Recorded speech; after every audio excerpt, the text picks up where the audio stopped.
Halo Kak Oci, malam Kak Oci.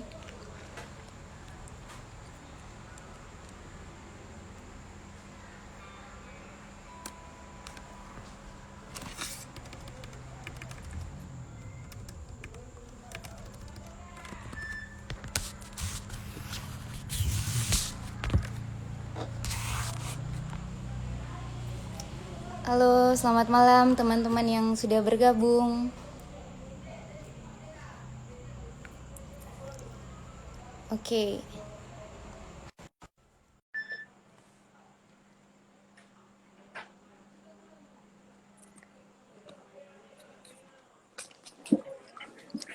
Hai Ira, halo Mbak Ika, selamat malam Mbak Ika.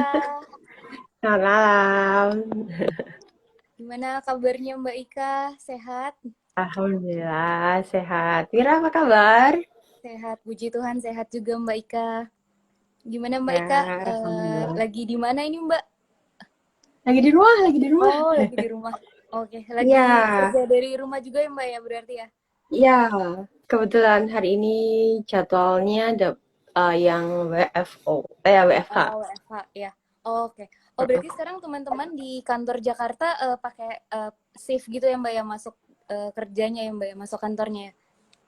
Betul, karena kan kita ini ya ada pembatasan secara internal Doanyam sendiri, kita juga Mm-mm. ada pembatasan tuh pengurangan kapasitas yang boleh masuk ke kantor. Jadi Mm-mm. secara jadwal juga tim di Jakarta juga kita jadi dijatah waktunya kayak hari apa aja bisa masuk ke kantornya gitu. Oke, baik ya. Oke. Oke, baik. Ya, baik Mbak Ika, untuk malam hari ini kita sapa dulu teman-teman yang sudah bergabung di live Instagram doanya malam hari ini. Oke, halo, selamat malam Ya, semua teman-teman yang sudah bergabung. Oke. halo eh, semuanya. Selamat malam. Ya, hari ini Duanyam kembali mengadakan live Instagram dengan tema yang tentunya sama menariknya dengan tema-tema di live Instagram sebelumnya. Hari ini kita akan sama-sama berdiskusi, akan sama-sama sharing tentang bagaimana menciptakan lingkungan kerja yang produktif dan mendukung. Nah, Hmm, sebagai awalan saya perkenalkan diri dulu ya Mbak ya. Malam ya, ini silakan. saya membantu untuk menjadi moderator di sesi sharing di live Instagram kita hari ini. Untuk perkenalan pertama, saya Mira. Saya ada di tim Komdevnya Dua Anyam. Base-nya memang di Larantuka di Flores Timur. Jadi malam ini kita live-nya lintas provinsi ya Mbak Ika lagi Iya, di lintas provinsi, lintas pulau. lintas pulau, lintas provinsi. Oke, yang baik Kak, sekilas mungkin dari teman-teman yang ada di sudah gabung di live Instagram ini, mungkin baru pertama kali ngelihat Instagram Duanyam atau pertama kali ngelihat live kita, baru juga follow Duanyam, mungkin ada yang bertanya-tanya apa sih sebenarnya Duanyam itu? Duanyam Ya. sendiri adalah suatu kewirausahaan sosial yang fokus kita untuk memproduksi dan memasarkan produk-produk kria, khususnya di sini anyaman lontar kalau di daerah Nusa Tenggara Timur, ada juga anyaman purun dari Kalimantan Selatan, dan anyaman dari kulit kayu ini di daerah Papua. Dua Anyam sendiri sudah mendampingi pengrajin di Flores Timur di NTT ini sejak 2014 dan per sekarang ini jalan 6 tahun. Nah, ini juga produk-produk Dua Anyam ini sudah dipasarkan baik secara digital di tingkat lokal, penjualan lokal di NTT sendiri secara nasional ataupun ekspor untuk internasional. Nah, mungkin dari teman-teman di sini ada yang bertanya-tanya kenapa sih Duanyam akhir-akhir ini sering live Instagram. Nah, kami Hmm. beberapa kali mendapat pesan dari teman-teman penggiat UMKM lainnya, pengen Duanyam bisa dong berbagi cerita bagaimana menjalankan kewirausahaan sosial yang dibilang sudah cukup lama, sudah 6 tahun menjalankan usaha yang berkaitan dengan pendampingan komunitas juga. Yaitu mungkin sekilas perkenalan tentang Duanyam. Untuk tema kita malam hari ini, kita akan ngobrol-ngobrol langsung dengan Mbak Ika. Oh ya, maaf Mbak, sebelumnya mungkin Mbak Ika bisa perkenalkan diri dulu Mbak. Oh, oke. Terima kasih Mira. Eh, Selamat malam semuanya. Saya Ika Yanti dari Duanyam. Di Duanyam perannya kita saya di divisi sebentar. Perannya di divisi.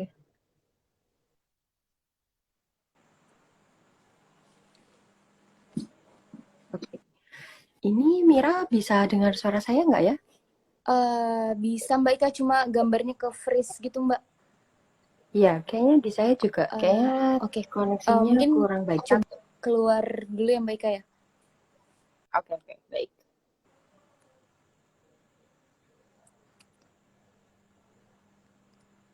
Oke.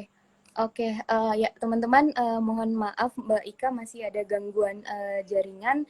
Jadi malam hari ini kita akan sama-sama ngobrol bersama Mbak Ika, sharing-sharing terkait bagaimana sih menciptakan lingkungan kerja yang produktif.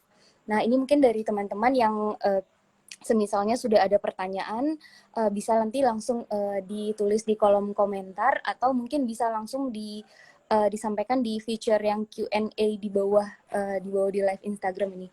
Oke, ya sudah bergabung lagi Mbak Ika. Oke, mohon maaf Mira karena gangguan teknisnya. Oke, saya Ika Yanti, di Doanya perannya membantu di divisi operation. Divisi operation itu kita membantu bagaimana ketika sebuah produk di Doanya kita ada project untuk permintaan produk, baik itu melalui stok maupun kita harus produksi baru dari awal persiapan sampai ketika produk itu dikirim ke konsumen, pengecekan kualitas dan lain sebagainya. Oke, Seperti itu, Mira. oke, ya. Mbak Ika, ini sesuai Nah, dengan tema kita malam ini ya, untuk bagaimana menciptakan ya. lingkungan kerja yang produktif. Nah, Mm-mm. kalau dari menurut Mbak Ika sendiri nih, uh, bagaimana sih Mbak kriteria suatu lingkungan kerja bisa dikatakan produktif Mbak? Oke. Kalau dari menurut saya ya tentang gimana sih sebuah lingkungan itu kita bisa bilang itu produktif gitu. Kita perlu lihatnya kayak kita sebagai individu plus kita juga bagian dari tim gitu ya. Um, jadi kalau dari saya sendiri ngerasa produktif itu gimana sih? Produktif itu adalah ketika kita baik secara individu maupun kita sebagai bagian dari tim, kita tuh bisa menyelesaikan atau mengerjakan task atau tugas-tugas, kemudian permintaan, kemudian juga tanggung jawab kita, serta bagaimana kita bisa merencanakan untuk yang nggak cuma yang sekarang aja nih nyampe di kita, tapi juga kayak ke depannya seperti apa. Nah, terus karena ini berkaitan dengan kita dan tim, jadi bagaimana agar di saat itu kita bisa menggunakan waktu, energi, sumber daya yang kita miliki agar kita semua nih, baik secara individu maupun secara kelompok bisa bertumbuh bersama, gitu. Oke Mbak. Ya, berarti tadi ada dua yang Mbak ya, berkembang Mm-mm, lingkungan yang produktif ini bagaimana kita bisa mengatur jadwal, bisa menyelesaikan tugas dengan penuh tanggung jawab dan tetap sesuai dengan mm-mm. waktunya. Terus yang kedua, bagaimana kita bisa mendukung untuk tim kita juga ikut berkembang dengan lingkungan yang produktif ini ya Mbak Ika ya. Ya, betul. Oke, kalau menurut Mbak Ika nih, kenapa sih kita Mm-mm. perlu menciptakan lingkungan kerja yang produktif Mbak? Oke. Karena kan itu tadi ya, kayak kita tuh sebagai diri kita secara pribadi maupun kita sebagai bagian dari tim, kalau misalnya kayak di Duanyam gitu, kita kan pasti ada tujuan ya yang mau kita capai, tujuan bersama yang ingin kita capai, sehingga eh, kita perlu menciptakan sebuah lingkungan yang produktif agar kita bisa memanfaatkan tadi sumber daya yang ada, waktu, tenaga, pikiran kita untuk mencapai tujuan bersama itu tadi gitu. Oke. Kalau dari Mbak Ika sendiri nih, uh, Mm-mm. tadi kan sempat disampaikan Mbak Ika, ini mendukung untuk untuk tim kita bisa berkembang nih, dengan ada di sebuah lingkungan yang produktif, otomatis tim Mm-mm. kita juga bisa berkembang. Nah, Ya. untuk mendukung tim kita berkembang nih Mbak, kira-kira Mm-mm. support seperti apa sih Mbak yang dibutuhkan gitu Mbak, dari kita sesama tim, atau mungkin dari Mbak Ika yang punya ada tim yang disupervisi oleh Mbak Ika. Oke. Jadi kan kita berangkatnya dari itu tadi ya, kayak kita melihat kita sebagai individu, terus kita melihat diri kita sebagai bagian dari tim, misalnya bagian dari tim doanya, plus kita juga melihat nih bahwa kita juga punya tanggung jawab bagaimana kita mengkoordinasi atau memanage tim yang kita miliki. Nah, untuk menciptakan suasana yang produktif, maka kita membutuhkan dan kita perlu memberikan support. Kayak kita pun secara pribadi kita juga butuh support kan gitu. Nah, jadi hal apa yang bisa kita lakukan untuk bisa bisa produktif itu tadi adalah uh, menunjukkan sih kayak menciptakan support-support seperti apa sih yang uh, bisa kita berikan. Terutama misalnya kayak yang pertama, ketika ada task atau ada tugas yang diberikan kepada kita, berarti kan sebenarnya ada kebutuhan yang itu kita yang perlu membantunya. Jadi kemudian support yang bisa kita lakukan adalah bagaimana caranya kita merespon dari setiap tanggung jawab atau permintaan yang diberikan kepada kita. Terus yang kedua juga adalah ketika kita diberikan tugas, permintaan, atau misalnya kita didelegasikan tugas oleh atasan kita atau oleh tim kita, maka kita juga perlu menyampaikan ada kendala apa sih atau ada resiko apa sih yang akan mungkin muncul ketika kita menjalankan pekerjaan itu. Jadi menunjukkan kendala apa yang mungkin akan muncul itu adalah salah satu bentuk support yang bisa kita berikan. Kayak kita bisa menyampaikan ke orang lain bahwa kita juga butuh support ketika kendala itu muncul atau ketika risiko itu muncul. Yang kedua, kita juga bisa menyampaikan ke pihak-pihak yang berkaitan dengan kita bahwa ada muncul nih potensi kendala yang atau risiko yang akan terjadi sehingga kita juga mensupport mereka untuk menyiapkan apa yang harus dilakukan jika kendala atau risiko itu muncul. Nah, kemudian yang ketiga, cara kita memberikan support karena kita ingin kita dan tim kita juga produktif, salah satunya adalah kita memberikan support nih, kayak delegasi tugas seperti apa sih yang bisa kita berikan kepada mereka, terutama ketika misalnya kita punya tanggung jawab untuk mengatur tim. Kayak kalau misalnya di kita tuh kayak kalau dari supervisor saya kayak ngajarinnya lebih ke uh, tim kita itu adalah orang-orang yang mereka punya kapasitas waktu sendiri, kapasitas kemampuan sendiri, sehingga ibarat kata mereka adalah piring, maka kita harus tahu nih dalam piring itu tuh porsi sebesar apa sih yang bisa kita bagikan kepada tim kita. Jangan-jangan porsi yang kita berikan terlalu besar dibandingkan besar piringnya, atau jangan-jangan selama ini porsi yang kita berikan masih terlalu sedikit sehingga mereka masih punya kapasitas atau masih punya kemampuan untuk berkembang, tapi kita nggak fasilitasi nih karena tugas yang diberikan cuma sedikit atau bahkan masih belum bisa sampai meningkatkan level dari tim kita itu gitu. Nah, terus yang ketiga, yang keempat yang bisa kita lakukan, support yang bisa kita lakukan adalah menanyakan juga nih support apa yang bisa kita berikan kepada tim kita.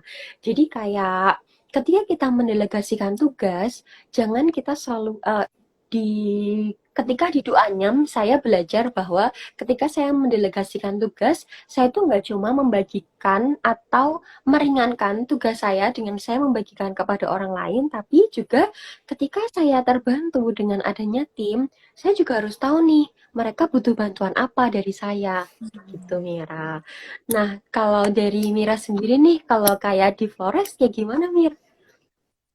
Oke, Mbak.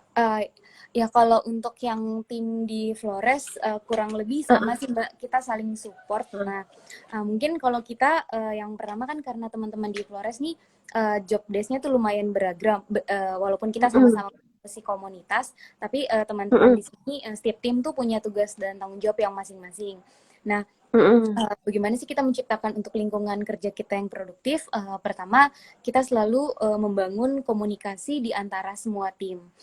Contohnya kayak mmm, kita punya jadwal koordinasi untuk semua tim lapangan. Itu ada jadwal kita jadwal check-in. Semua teman-teman di saat di jadwal check-in itu menyampaikan seminggu ke depan nih kegiatan apa aja sih yang akan dikerjakan gitu. Nah, di situ bisa saling mmm, koordinasi nih ketika tim tim sosial yang mengurusi kegiatan sosial, oh ternyata ada kaitannya dengan teman-teman yang mengurusi produksi. Ada kayak ada rencana mengunjungi satu desa yang sama ketimbang dua orang tiba-tiba tiba-tiba tidak sengaja gitu Mbak ketemu di desa mendingan bisa kalau ada ya salah satu yang bisa dititipkan informasi, nah itu bisa dititip informasi. Itu salah satu contoh bagaimana membangun komunikasi biar lingkungan kerja kita juga tetap produktif. Nah, mhm, terus yang kedua, kalau yang sering kita lakukan di sini, semacam diberikan kebebasan, tapi kebebasan yang terkontrol. Ketika kita mhm, mengerjakan proyek A, teman-teman diberi tanggung jawab bebas memilih jalan jalan memilih cara-cara untuk mengerjakan proyek ini seperti apa, tapi tetap selalu di tracknya gitu Mbak. Nah yang ketiga mmm, ini sih Mbak, kayak kita sama-sama kan ya tahu kita di Duanyam punya visi dan misi yang sama. Nah, mhm, kalau sudah kita mengetahui kita sama seperti yang tadi Mbak Ika sampaikan, kalau kita sama-sama tahu kita punya tujuan yang sama, pasti kita saling mendukung sih Mbak. Kalau untuk melangkahnya itu saling support dan saling bantu lah, mmm, saling memberi motivasi. Gitu sih Mbak Ika kalau untuk yang ya yang untuk yang sering kita lakukan di lapangan Mbak. mmm. Ya ya ya ya, Oke. saling Uh, yang Mbak tadi sempat di-mention Mbak Ika nih, Mbak Ika mhm, juga memberikan support. Mungkin kayak kalau ketika tim nih punya masalah pribadi, nah otomatis secara tidak langsung kan akan mempengaruhi pekerjaannya dia kan Mbak. Mungkin mhm, sebenarnya pekerjaannya jadi agak kurang produktif. Nah, dari mhm, Mbak Ika, apakah pernah punya pengalaman seperti itu? Terus dari Mbak Ika, mungkin ada tips atau bagaimana sih Mbak mengatasi uh, ya cara mengatasi kayak mungkin tim yang punya ada masalah tertentu, ada masalah pribadi, agar dia tuh bisa tetap produktif walaupun dia punya masalah pribadi gitu Mbak yang harus diselesaikan secara pribadi. oke. Kalau di Duanyam, ada beberapa hal sih yang dilakukan ya, yang kita juga biasa coba bangun bersama. Yang pertama kan kita ada kayak ini ya, kayak monthly check-in. Kayak Hmm, kalau di Flores tuh ada one on one gitu one on ya, one ya Mir betul. ya. Jadi kayak tim, kemudian dengan supervisornya dalam waktu sebulan sekali tuh ada check-in nih, yang itu tuh kita bahas semuanya. Kayak ya nggak semua permasalahan sih ya, tapi kayak misalnya kita bahas gimana sih apa yang sedang dirasakan saat ini berkaitan dengan pekerjaan, terus apa namanya yang ada nggak gimana kondisi ada nggak kondisi-kondisi individu atau personal yang saat ini berpengaruh terhadap pekerjaan. Nah, kadang kita melihatnya dari dua segi ya, Mir. Kadang tuh kayak kita mencoba menggalikan dari tim kita. Kadang bisa tuh muncul, tapi ada kalanya juga kayak kita perlu mancing, kayak kita nanya, misalnya mereka ngerasa, oh enggak, aku baik-baik aja, aku merasa aku tetap perform, aku merasa aku tetap bekerja seperti biasanya. Nah, di situ kita bisa coba kali tuh kayak kalau misalnya kita lihat nih sebulan belakangan kita merasa menemukan seperti ini, kayak kok kita ngerasa agak menurun ya performanya di bagian sini. Jadi kayak kita harus tetap ada datanya juga gitu Mir. Kayak di poin-poin mana yang kita ngerasa misalnya tim kita ini mereka sedang mengalami misalnya lagi ada di posisi yang down atau bahkan mereka misalnya lagi di posisi yang sangat bagus. Nah, kita juga perlu menggalikan kayak kenapa gitu. Nah, dari situ biasanya kita akan bisa dapetin nih, kayak misalnya apakah dia memang punya kebutuhan-kebutuhan personal yang ternyata itu tidak bisa diselesaikan di luar pekerjaan. Sehingga mereka membutuhkan waktu-waktu atau bahkan energinya mereka, pikirannya mereka itu sudah terkuras ketika mereka mau ketika mereka di jam-jam bekerja sehingga akhirnya produktivitasnya menurun hal-hal kayak gitu sih Mir. Jadi kita perlu menggali dari mereka untuk mengetahui hal itu dari monthly check-in itu tadi. Terus dari situ juga kita perlu nanya nih kayak support seperti apa sih yang atau ekspektasi seperti apa sih yang diharapkan dari tim kita terhadap pekerjaan yang sedang dihandle sekarang. Kayak entah itu misalnya ternyata dia butuh support dari divisi lain atau bahkan dia butuh support dari kita sendiri sebagai supervisornya. Jadi ketika kita menggali itu, kita harus siap ya kayak bahwa kadang fakta itu pahit, bahwa ternyata misalnya yang muncul adalah saya ngerasa Mbak Ika itu gini gini gini gini atau misalnya kayak saya merasa Mbak Ika itu kayak yang pernah kejadian tuh kayak saya rasa Mbak Ika itu kadang kalau misalnya follow up pekerjaan itu kayak langsung bertubi-tubi gitu Mbak. Kayak misalnya jam segini tanya kayak yang ini gimana atau misalnya kayak oh iya yang ini gimana kayak gitu. Jadi saya ngerasa bahwa saya itu bekerja banyak hal di waktu yang bersamaan atau saya ngerasa kayak diingatkan deadline itu secara bersamaan. Nah, tapi dari situ kita bisa gali juga nih kayak pertama misalnya eh nah, kira-kira apa yang membuat kamu merasa deadline ini menjadi bertubi-tubi ketika misalnya bahwa misalnya dari 10 tugas yang diberikan ternyata sebenarnya 5 yang lainnya tuh udah dikasih jauh-jauh hari, tapi ternyata belum ada progres sehingga sepertinya itu kayak numpuk di belakang semuanya gitu kan. Nah, dari situ kita bisa nanya, apakah memang dia ada kendala dari pekerjaan itu sendiri, atau bahkan misalnya untuk mengerjakan itu dia butuh dari orang lain, sehingga dia belum bisa ngerjain itu, kayak gitu. Nah, dari situ tuh kita bisa gali juga cara seperti apa sih yang menurut kamu saya bisa support. Misalnya, kalau dari sesi itu tuh saya mendapatkan jawaban yang boleh nggak kalau Mbak Ika lagi follow up misalnya 10 hal, saya dikasih prioritasnya Mbak Ika tuh yang mana yang mau didulukan sehingga tim kita pun mereka juga bisa bikin prioritas ketika mereka ingin mengerjakan pekerjaannya kayak gitu sih Mira itu yang terjadi di kita terus kayak hal lain nih yang bisa dilakukan adalah kalau nggak tahu ya, setiap orang kan bisa punya gaya masing-masing ya, cara pendekatan dengan tim. Kalau dari saya, beberapa, nggak selalu semuanya. Kayak kita, kadang kita perlu nih ambil waktu yang itu di luar jam kerja. Jam kerja. Misalnya kayak jam istirahat gitu. Kayak sesimpel kita pergi keluar makan bareng.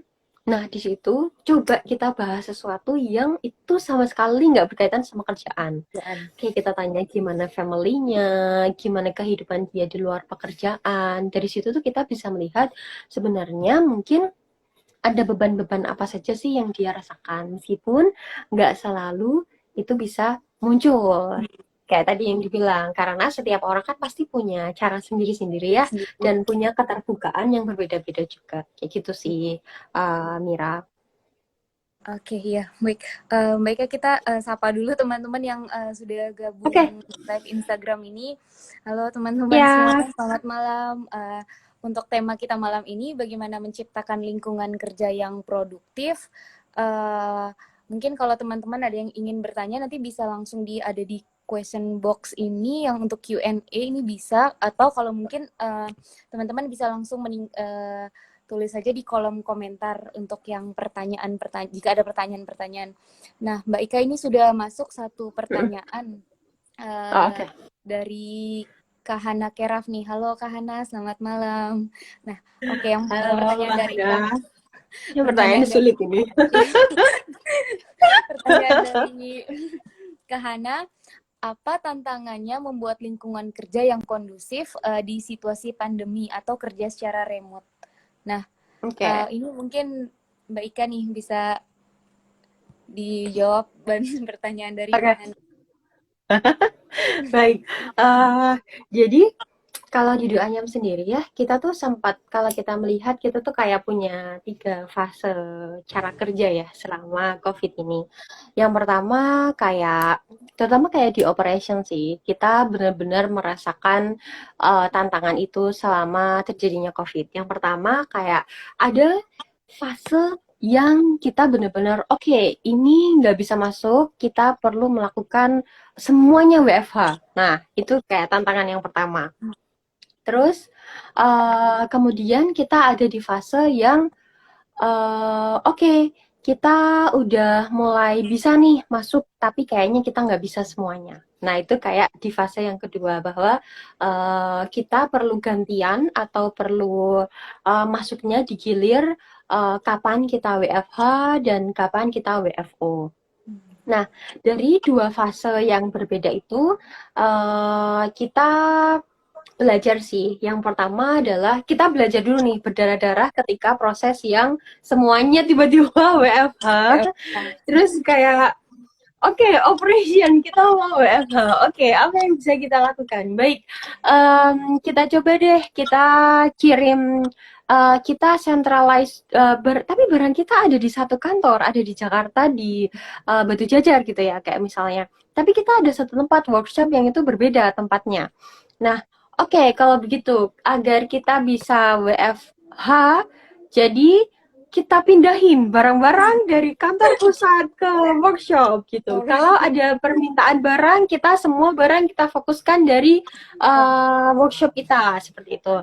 Terus yang biasanya selama ini kita ngeceknya kan langsung ya, kayak oke, pengiriman ini gimana gitu kan, kita bisa tuk tuk tuk tuk datang ke gudang, kita ngecekin order ini sudah atau belum, terus ada kendala apa dan lain sebagainya. Ini kayak oke, ini kita mesti telepon. Yang biasanya kita selalu bisa melihat orangnya sedang mengerjakan itu, ini kita nggak bisa lihat nih. Kita cuma nanya kayak eh kita WA.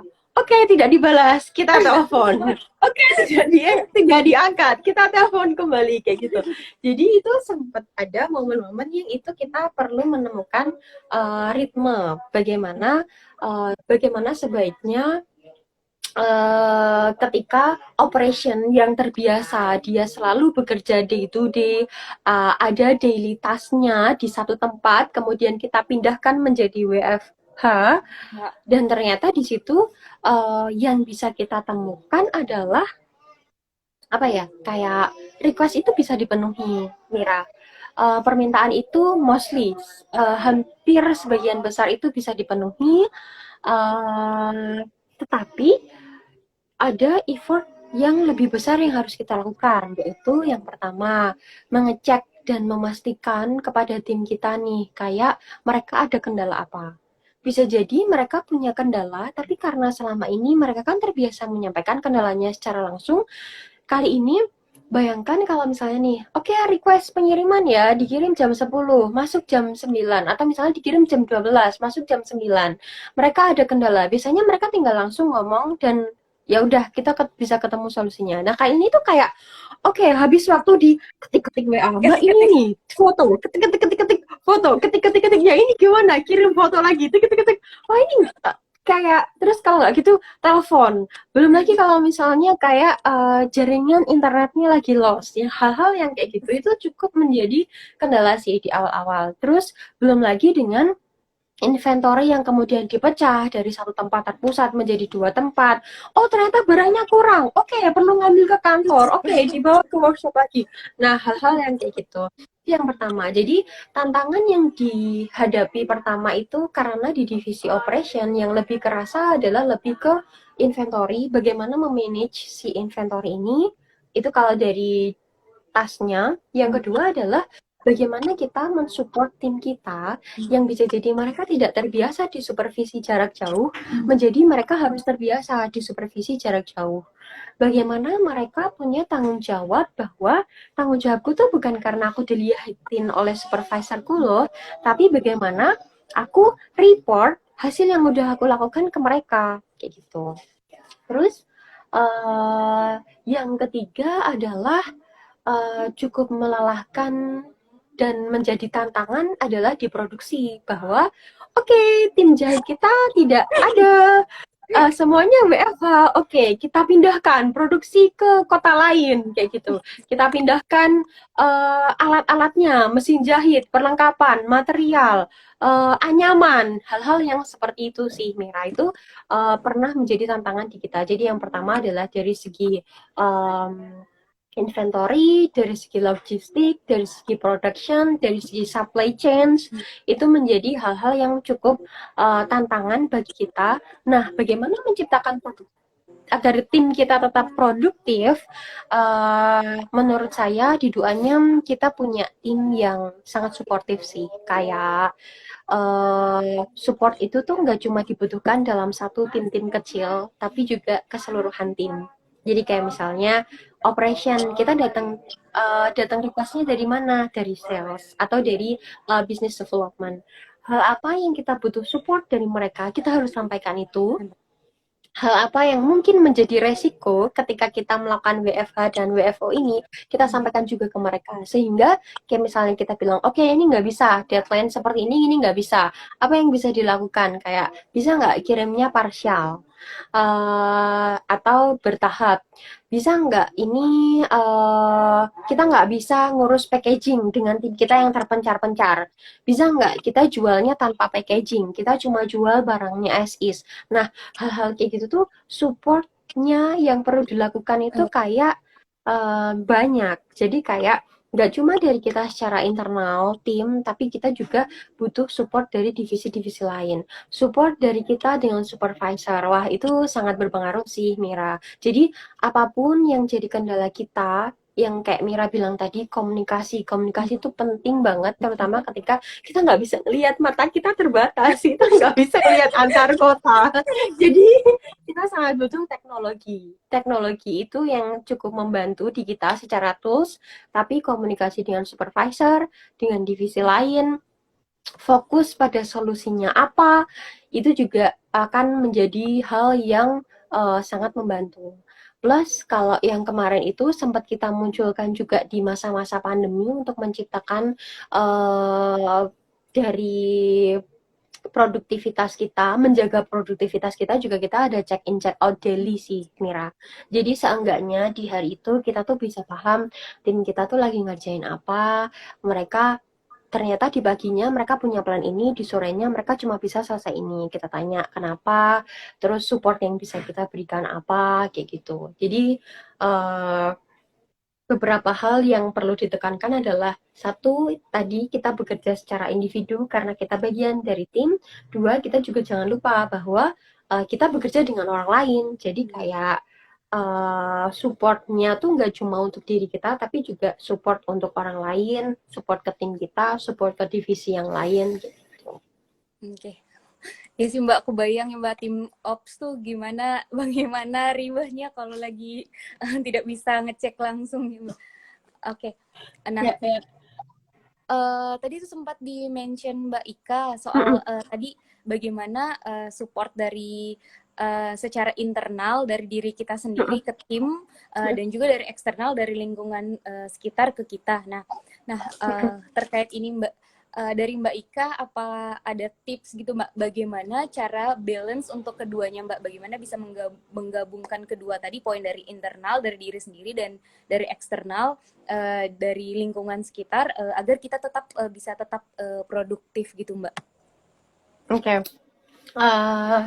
Ini tantangan juga sih ya Mir ya, kayak ada dua hal yang perlu kita gabungkan keseimbangannya kan. Satu kayak bagaimana kita tuh sebenarnya pengen tim kita jadi produktif, Artinya mereka bisa kita ataupun tim kita bisa selesai tugas-tugasnya, selesai tanggung jawabnya, bisa merencanakan ke depannya apa yang akan dilakukan, apa yang bisa di-upgrade kayak gitu, apa yang bisa dikembangkan kayak gitu. Dengan yang satu lagi adalah support.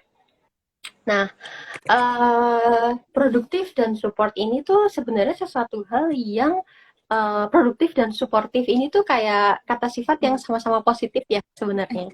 Cuman ternyata ketika kita menjalankannya ada hal-hal yang mungkin kadang nggak terduga atau kita nggak pernah menyadarinya.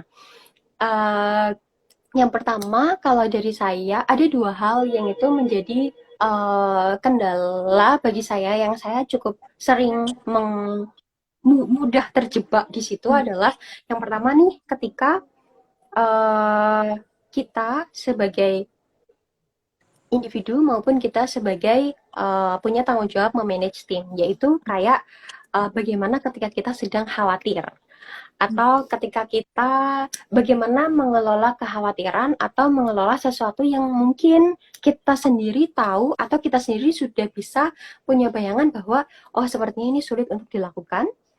Oh, sepertinya ini saya nggak yakin dengan kemampuan saya atau tim saya bahwa kita mampu mengerjakan ini. Sehingga kekhawatirannya cukup besar dan kita perlu memanage itu. Uh, yang saya cukup sering terjebak adalah bagaimana nih ketika kita sebenarnya pengen menciptakan suasana yang lingkungan yang produktif, tapi ternyata kita terjebak dengan misalnya kita lagi di push nih dari semua sisi bahwa ayo ini progresnya mana, ini udah deadline, ini mana hasilnya, dan ternyata seringnya ketika kita punya kondisi yang lagi dikejar seperti itu atau kondisi yang kita mungkin mudah untuk khawatir, kita tuh kayak mentransfer kekhawatiran itu kepada sekitar kita, baik itu kepada kolega kita ataupun itu kepada tim kita nih. Nah, hal itu yang saya belajar sih bahwa kayak jangan sampai ketika kita khawatir, ketika kita pusing, ketika kita stres, jangan sampai kemudian kita mentransfer itu kepada tim kita. Jangan sampai kayak ketika kita di-push, kita pushback, tapi pushbacknya adalah ke tim kita gitu. Kayak kita jadi kayak ayo mana mana mana, ayo wah ini kan datanya udah dari lama, hal-hal yang kayak gitu. Jadi kayak yang perlu dilakukan adalah lebih ke gimana sih ketika kita sedang di-push, kita tetap bisa minimal menunjukkan bahwa ketika kita nanya ke tim kita, minimal kita menunjukkan bahwa kita nggak lagi benar-benar yang worry atau kita nggak lagi yang benar-benar terlihat sangat tertekan, karena itu akan bisa mengalir, menular kepada tim kita yang sedang mensupport kita. Terus yang kedua adalah ini sih, bagaimana ketika support itu terlalu berlebihan. Nah, ini pernah saya diingatkan oleh supervisor saya bahwa ada satu masa yang saya perlu meninggalkan tim saya dan kemudian saya juga bertanya-tanya nih kayak gimana ya nanti kalau misalnya saya tinggal, gimana ya kalau misalnya nanti ada hal-hal besar apa yang perlu dilakukan, dan kemudian saya diingatkan bahwa Mbak Ika, eh, Mbak Ika itu sudah mencoba untuk bisa melindungi timnya Mbak Ika. Mbak Ika itu sudah bisa mencoba untuk uh, men, apa ya, mendampingi timnya Mbak Ika untuk berkembang. Tapi Mbak Ika itu mungkin kalau ibarat kata tim itu adalah anak-anak atau bayi, kayak Mbak Ika itu terlalu membuat terlalu merasa ketakutan untuk melepas mereka. Padahal mereka itu mampu untuk berjalan atau berlari, atau bahkan ya emang mereka buat berlari, mereka butuh jatuh dulu agar mereka tahu kalau mereka itu mampu untuk bangkit lagi. Kayak gitu, Mir. Jadi pengalaman itu membuat saya menjadi perlu mereview kembali kapan saat-saat yang saya mensupport agar tim bisa produktif dan kapan saat-saat yang kayak saya perlu melepas mereka untuk belajar lebih bertanggung jawab. Saya perlu mengajar mereka untuk uh, mereka bisa menemukan bahwa sebenarnya mereka punya kapasitas kok untuk menyelesaikan itu gitu. Oke, Itu sih ya, kira. siap. Berarti tadi ada dua yang Mbak ya saya tangkap poinnya. Yang Hmm, pertama bagaimana mengolah kekhawatiran, jangan sampai mentransfer energi khawatir juga ke tim yang lain. Ya, pokoknya ya, jangan ya, sampai ya. nggak terlalu nge-push tim, tapi tetap bisa lebih tenang gitu. Nah, yang kedua mungkin Hmm, yang terkait tadi Mbak Ika, support, ya mungkin kutipnya support berlebihan itu mengurangi. Mungkin beri kesempatan itu kayak bagian dari memberikan kesempatan untuk tim bisa berkembang berarti ya Mbak ya. Nah, betul, ya, ya. oke, ini kita sapa dulu Mbak Ika, ada lagi teman-teman yang Oke, baru bergabung. Oke, halo selamat malam teman-teman semuanya. selamat malam. Malam. Kita lagi bahas terkait bagaimana sih menciptakan lingkungan kerja yang produktif. Nah, mungkin dari Mm, teman-teman yang sudah bergabung, uh, ada yang ingin bertanya bisa langsung menuliskan di kolom komentar atau di feature yang ini ada question box. Ini bisa langsung disampaikan melalui situ ya teman-teman. Oke. Okay. Nah, Mbak Ika, dari mm, tadi yang sudah diceritakan Mbak Ika nih, mm, di-share oleh Mbak Ika. Nah, Mbak Ika sendiri kan punya tim yang disupervisi oleh Mbak Ika. Nah, apakah peran supervisor dan tim untuk menciptakan lingkungan kerja yang produktif dan suportif ini, Mbak? Dari Oke, supervisor sama tim tuh perlu gimana sih Mbak? Jadi biar lingkungan kerjanya tuh produktif dan saling support gitu Mbak, oke. sportif gitu. Kalau dari yang selama ini belajar di Duanyam, yang saya pelajari itu adalah keterbukaan sih mungkin ya Mir ya. Kayak kadang tuh ada momen-momen yang kita tuh merasa, saya mungkin merasa cukup egois. Egois dalam hal yang kayak, oh kayaknya ini saya bisa deh ngerjain ini. eh enggak kok, bisa kok. Tapi ini udah deadline, gimana ya? Kayak, enggak, aku bisa kerjain. Oke, aku akan lembur untuk kerjain ini, untuk menyelesaikan ini gitu ya. Itu tuh kayak kondisi-kondisi yang sering banget kita tuh ngerasa kayak kita tuh mampu melakukan itu. Padahal ada momen-momen yang sebenarnya mungkin kita perlu menyampaikan itu ke orang lain atau ke supervisor kita atau ke tim kita yang lain bahwa kayak saya lagi ada project yang ini, saya lagi menyelesaikan project yang ini, tapi kayaknya saya butuh support atau kayak minimal kita sampaikan ke supervisor kita. Itu tadi kayak sebenarnya kekhawatiran apa sih yang muncul dari kita ketika kita menjalankan project ini?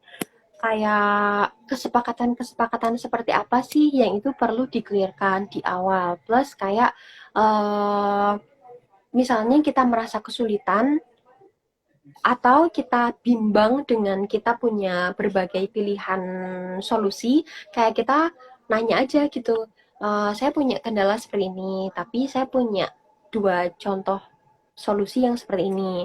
Menurut Mbak atau menurut Mas, mana ya yang sebaiknya saya ambil? Saya udah tahu sih resikonya kalau yang ini kayak gini, tapi kayaknya saya sedang tidak objektif untuk memilih mana dua pilihan itu yang saat ini terbaik kayak gitu. Ya, meskipun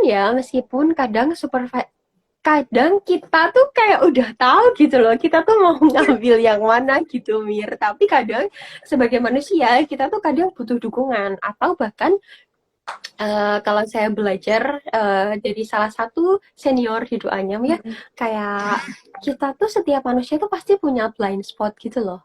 Nah, ketika kita share sama supervisor kita, bisa jadi itu tuh kayak di kita tuh itu buta, tapi kayak di orang lain mereka tuh bisa menangkap itu, sehingga itu bisa saling mengisi antara kita dengan supervisor kita.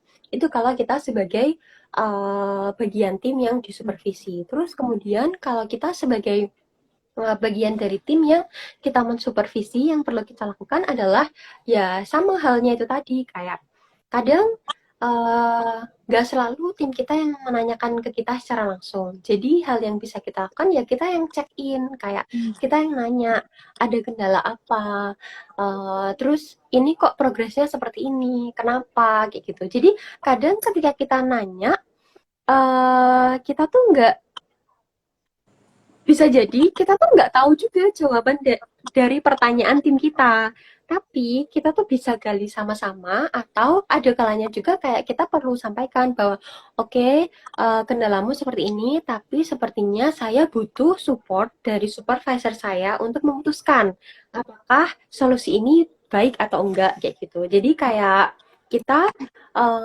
perlu juga memberikan pandangan kita, tapi kita juga ada hal yang kita perlu diskusikan dengan supervisor kita. Apakah solusi yang kita mau lakukan ini tuh itu tuh baik atau enggak kayak gitu.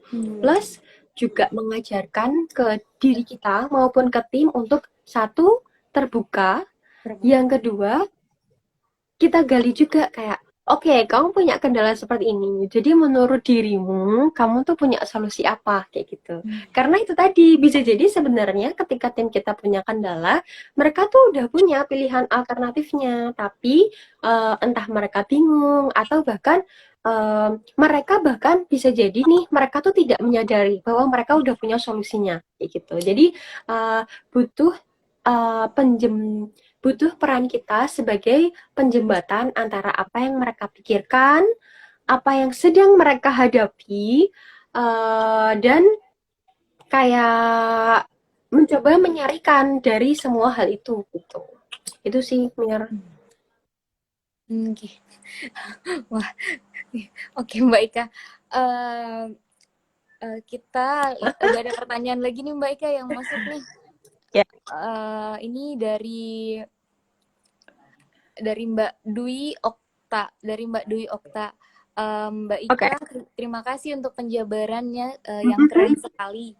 Mau bertanya Mbak, bagaimana membagi waktu untuk pekerjaan dan keluarga, apalagi di masa pandemi dan WD Waduh ya, mungkin ya. ya WFH ini. Nah, terima kasih Mbak Ika. Oke. Ini sebenarnya pertanyaan yang sulit ya Mira ya. Karena karena ketika kita pandemi, terus terutama kita WF, kita bagi dua deh ya, WFO dan WFH. Ketika kita WFO, kita tetap ada kekhawatiran ya, baik di kita maupun di keluarga, bahwa ketika kita berangkat dari rumah ke kantor, itu tuh ada kekhawatiran lain yang itu berkaitan dengan kesehatan kita dan kesehatan orang yang ada di rumah kita ketika kita balik dari rumah. Terus ada juga tantangan ketika kita WFH, ketika kita di rumah, itu adalah kayak oke, selama ini waktu kerja kita dibatasi dengan kita berangkat ke kantor, kita bekerja di jam kerja, kita pulang kantor, mungkin kita masih sambil balas-balas WA, ngecek-ngecek email, tapi itu kayak batasnya tuh jelas. Nah, sekarang ketika itu adalah WFH, kayak bisa setiap jam itu adalah pekerjaan, bisa juga setiap jam itu adalah godaan atau tantangan keluarga. Gitu. Jadi kayak saya pernah ya waktu di kerjaan yang sebelumnya Mir, saya tuh waktu itu karena saya baru bekerja dan saya ada meeting dengan beliaunya, kebetulan kliennya ini kayak klien asing dari India gitu. Kayak ketika kita meeting, kita kan kayak dari kantor gitu ya, namanya anak baru kerja dari kantor, terus kita ada meeting, terus kayak kita dengar suara anak-anak gitu ketika kita meeting. Terus kayak kita nanya kan ke dia, wah kamu lagi kerja dari rumah ya gitu. Iya, saya kerja dari rumah karena saya ada keluarga yang perlu diurus di rumah. Terus kayak kita tuh kayak mikirnya, wow, enak banget bisa kerja di rumah gitu kan. Namanya anak masih yang seneng-seneng bekerja, terus kayak merasa itu kemewahan gitu kan. Nah, tapi ternyata ketika kita kerja dari rumah, itu tuh kayak, oke, misalnya kita lagi meeting, terus kemudian anak menangis. ya ya gitu kan. Terus atau misalnya kayak kita lagi bekerja dan kemudian tiba-tiba kayak ibu gasnya habis. Nah, tidak dibungkiri untuk perempuan yang bekerja seperti kita kayak kadang batasan antara domestik dengan batasan pekerjaan itu tuh batasannya menjadi sangat tipis. Waktu kerjanya sangat tidak bisa diatur. Mungkin kalau koordinasi dengan tim itu sangat bisa diatur ya. Tapi kalau dengan kita sebagai individu dengan pekerjaan kita itu kayak sangat bisa random sekali.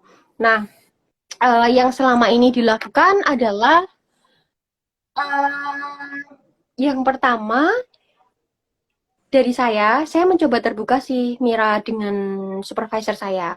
Misalnya ada saat-saat yang memang saya butuh waktu yang itu untuk keluarga, saya akan sampaikan.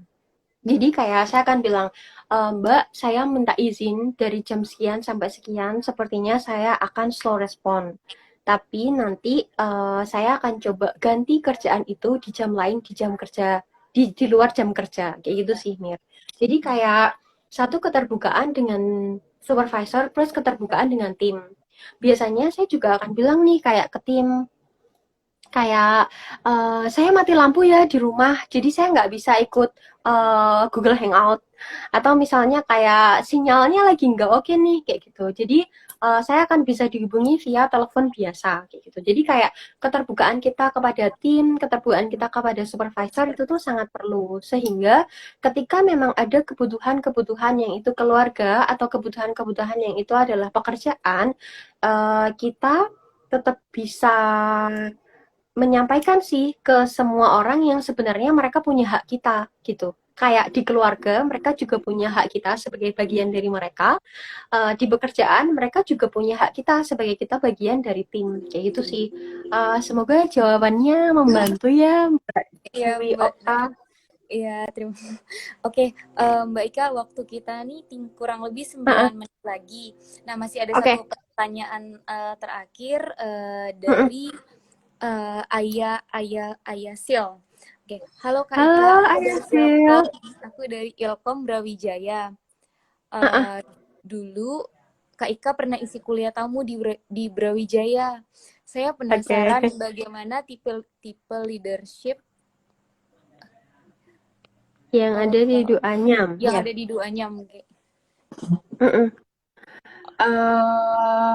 Itu kayaknya ada yang lebih panjang deh, Mir. Kayak Eh, untuk seperti teman supaya apa ya itu Mir ya? Sebentar Bisa Mbak. dicek di manakah itu Mir? Eh, Oke. Paling sambil sambil Mira mencoba mencari itu, saya coba balas dulu yang pertama ya. Jawab dulu ya, bagaimana tipe yang Mbak Ika. leadership yang ada di Duanyam untuk membuat iklim yang baik di Duanyam. Oke. Uh, Hai Ayasil, terima kasih sudah join dan masih ingat saya loh.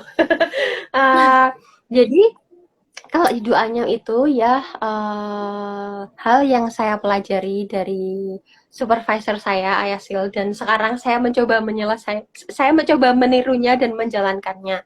Uh, Kayak bagaimana kita menempatkan posisi yang baik pada saat itu. Sebagai leader itu tuh kayak bisa apapun apapun sekecil apapun hal yang kita lakukan itu tuh kayak satu bisa jadi contoh, dua itu bisa jadi cermin sebenarnya kita tuh leader yang seperti apa. Di Duanyam awal-awal ketika saya gabung kayak misalnya saya punya atasan saya yang itu adalah hanya ibu-ibu bertiga, Mbak Ayu, Mbak Hana dan Mbak Melia. Um, Hal yang saya sangat kagumi dari mereka dan itu sangat menancap di pikiran saya adalah misalnya ketika saya bertanya atau kita lagi diskusi tertentu atau misalnya tiba-tiba saya butuh bantuan dari leader saya, kayak saya datang ke mereka, saya nyerocos aja nih, tiba-tiba saya nanya kayak, Mbak, ini tuh tiba-tiba ada seperti ini, seperti ini, seperti ini. Menurut Mbak gimana ya? Gitu. Pilih yang dilakukan saat itu adalah beliau tuh lagi pegang HP, kemudian beliau stop HP-nya, beliau taruh HP-nya, iya Mbak Ika, maaf gimana bisa diulang gitu. Itu tuh contoh yang kadang kita nggak pernah mengingat. Kayak bisa jadi kita tuh nggak nyadar bahwa kita tuh memperlakukan tim kita dengan sama seperti kita pengen diperlakukan orang lain gitu. Kayak kita lagi seribet apapun, kita akan lebih memilih untuk taruh, misalnya kita lagi di tengah-tengah apapun dengan HP kita, kayak taruh HP-nya, terus kayak nanya, iya Mbak Ika, apa yang bisa dibantu, kayak gitu. Itu tuh kayak contoh langsung gitu, Mir, yang secara langsung itu ditunjukkan ke kita. Atau di momen yang lain, misalnya memang lagi nggak bisa banget jawab langsung, kayak dibilang, Mbak, saya coba selesaikan ini 5 menit dulu, boleh? Gitu. Jadi kayak ada batasan yang, bukan batasan, uh, ada waktu yang sebagai leader kita tuh mencoba berusaha untuk hadir secara penuh kepada tim kita ketika mereka lagi butuh bantuan kita. Kayak gitu sih. Itu yang saya pelajari di Duanyam, dan itu sulit untuk dilakukan karena kadang kayak kalau kita lagi di tengah-tengah nih megang HP terus kayak ditanya, uh, bisa jadi kayak dia berhenti karena dia nungguin kita tapi kita masih lanjut sama HP kita, atau kayak kita memilih untuk kita menjawab dia atau kita kasih tahu dia, sebentar ya, boleh saya selesaikan ini dulu gitu. Terus uh, tipe-tipe leadership yang lain adalah mereka mencoba terbuka sih, dan yang saya lihat dan saya pelajari adalah di Duanyam itu kita mau sama-sama menyadari bahwa kita tuh nggak yang nomor satu gitu. Kayak meskipun kita leader, kita tuh tetap punya kekurangan. Kita tetap perlu tim kita karena kita nggak akan ada apa-apanya ketika tim kita tidak menjalankan apa yang sebenarnya kita distribusikan tugasnya gitu. Jadi kayak ya perlakukan tim kita dengan baik karena memang mereka adalah orang-orang yang datang untuk mensupport dan membantu pekerjaan kita gitu sih. Oke. Ya, mungkin Kak Yasil, mohon maaf tadi pertanyaannya kepotong.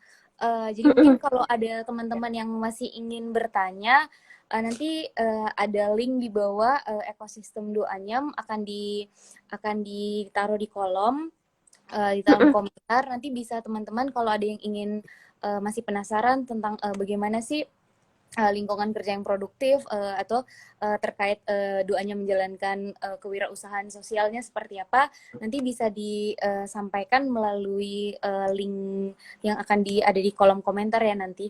Oke. Mbak Ika, ini yang ya sama-sama Ayah Sil. Kita masih punya 3 menit terakhir Mbak Ika. Nah, Oke. mungkin yang terakhir dari Mbak Ika nih, mungkin ada tips dan trik khusus untuk bisa menciptakan lingkungan kerja yang produktif, Mbak. Ini mungkin yang terakhir dari Mbak Ika sebelum kita tutup. Oke, terima kasih Mira karena waktunya juga singkat ya. Hal yang bisa membuat kita produktif kalau dari saya secara internal pribadi kita adalah kita harus kenal sih diri kita. Kayak kita tahu kemampuan kita tuh sampai sebatas mana, caranya gimana. Masih belajar, tapi itu harus dilakukan adalah dengan ditulis. Kayak kita ada apa saja sih yang dibutuhkan dari kita, plus kayak kita juga perlu mereview kembali tentang seberapa jauh kita mengenali diri kita. Kayak saya tuh punya kemampuannya di mana sih? Terus hari ini saya mampunya apa? Atau misalnya hari ini kayak kalau misalnya tiap orang kan punya cara beda-beda ya, Mira. Kalau saya tuh sekarang saya lagi mencoba untuk melanjutkan kembali ngisi jurnal gitu, Mir. Jadi kayak di akhir hari itu tuh kayak kan ada banyak ya template-template jurnal. Kita tuh kayak bisa mengevaluasi atau mereview lagi nih diri kita sebenarnya gimana sih suasana diri kita sendiri dalam satu hari itu. Kayak lagi happy nggak, lagi sedih nggak, lagi hektik nggak, atau lagi semangat banget nggak kayak gitu. Nah, dari situ kita bisa ngelihat lagi hal-hal apa sih yang hari ini bisa kita selesaikan. Nah, terus kita jadi ketahuan kan PR apa yang hari ini kita belum selesai nih, yang itu harus dilanjut besok. Jadi kayak mengenali diri sendiri itu nggak sekadar kita tahu bahwa kita punya kemampuan apa, tapi kita juga perlu menakar nih, kayak PR kita apa aja sih, terus mampunya kita ngerjain PR itu kapan sih, kayak gitu. Hmm. Terus Oke. kalau misalnya sebagai tim, biar kita bisa produktif adalah itu tadi sih mungkin ya Mir, kayak eh, check-in dengan tim untuk tahu mereka lagi di kondisi yang seperti apa. Yang itu eh, kita mencoba hadir sebagai leader atau sebagai teman mereka sesuai kebutuhan yang saat itu dibutuhkan oleh tim kita. Gitu. Oke. Kadang mereka nggak butuh kita lagi sebagai supervisor, kadang mereka butuh kita cuma Temennya. sebagai teman ngobrol. Nah, jadi kayak gimana caranya kita menempatkan untuk bisa mensupport tim kita, kayak kita menempatkan kapan kita jadi teman, kapan kita jadi supervisor, atau bahkan kayak kapan kita bisa menjadi orang yang kita ada di sisi yang berlainan dengan mereka, kayak gitu. Oke, baik Mbak Ika, ini sudah Mm-mm. selesai waktunya. Oke, Oke, terima kasih banyak Mbak Ika. Untuk teman-teman yang masih terima penasaran, kasih nanti kita banyak, lihat Vira. juga link di bawah ya ekosistem 2 Terima kasih.